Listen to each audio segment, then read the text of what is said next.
இனிமே நீங்க காசு கொடுத்து சூரிய வெளிச்சத்தை ஈஸியா வாங்கிக்கலாமா? எனப்பா லூசு மாதிரி வளர்ற, சூரிய ஒளி தான் பூமி முழுக்க இலவசமா கிடைக்குதே அப்படின்னு நீங்க கேக்குறது எனக்கு புரியுது. ஆனா ஒரு பொருள் கிடைக்காத நேரத்துல டிமாண்ட் அதிகமா இருக்கும் போது காசு கொடுத்து தானே வாங்கணும். புரியுற மாதிரி சொல்றேன், வாங்க பார்க்கலாம். நைட் நேரத்துல ஒரு இடத்துல கன்ஸ்ட்ரக்ஷன் ஒர்க்கோ இல்லன்னா வேற ஏதாவது ஒரு வேலையோ அவசரமா நடந்துகிட்டு இருக்கு. அப்போ அந்த இடத்துக்கு மட்டும் சூரிய ஒளி கொடுத்தா எப்படி இருக்கும்? அதே மாதிரி இந்த சோலார் பவர் பிளான்ட்ல எல்லாம் பார்த்திருப்பீங்க. பகல் நேரத்துல அதுல வெளிச்சம் விழும்போது அதுல இருந்து நமக்கு மின்சாரம் கிடைக்கும். ஆனா இரவு நேரத்துல நமக்கு கிடைக்காது. அப்போ அந்த இடத்துக்கு மட்டும் சூரிய ஒளி கிடைச்சா நைட் நேரத்திலயும் பவரை ஜெனரேட் பண்ணலாம்ல. அதுவும் நீங்க உங்களுடைய போன்ல ஒரு ஆப்பை ஓபன் பண்ணி உங்க லொகேஷனை மட்டும் செலக்ட் பண்ணி காசை கட்டிட்டீங்கன்னா நேரா சூரிய ஒளி ஸ்விக்கில டெலிவரி பண்ற மாதிரி உங்க இடத்துக்கே வந்தா எப்படி இருக்கும்? இந்த மாதிரி ஒரு நோக்கத்தோட தான் ரெஃப்ளெக்ட் ஆர்பிட்டால் அப்படிங்கிற ஒரு கம்பெனியை ஆரம்பிச்சிருக்காங்க. இது அமெரிக்காவை சேர்ந்த ஒரு ஸ்டார்ட் அப் நிறுவனம். சரி, இதை எப்படி செய்ய முடியும்? சூரிய ஒளி நைட்ல எப்படி கிடைக்கும் அப்படின்னு கேட்டீங்கன்னா, இவங்க பெரிய பெரிய கண்ணாடிகளை பொருத்தின செயற்கைக்கோளை விண்வெளியில நிலைநிறுத்த போறாங்களாம். அந்த கண்ணாடி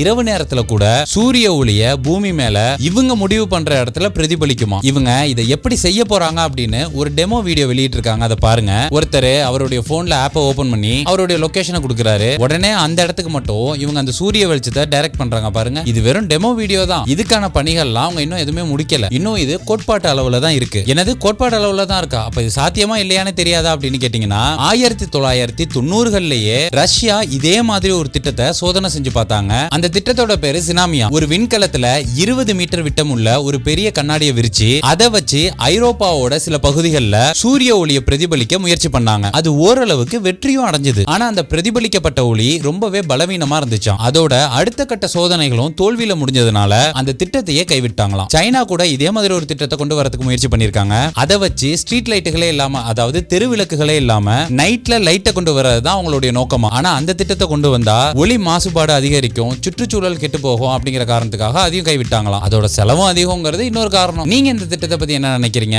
இது ஒர்க் அவுட் ஆகும் அப்படின்னு நினைக்கிறீங்களா? அப்படிங்கிற உங்களுடைய கருத்துக்களை கீழே கமெண்ட்ல பதிவு பண்ணுங்க.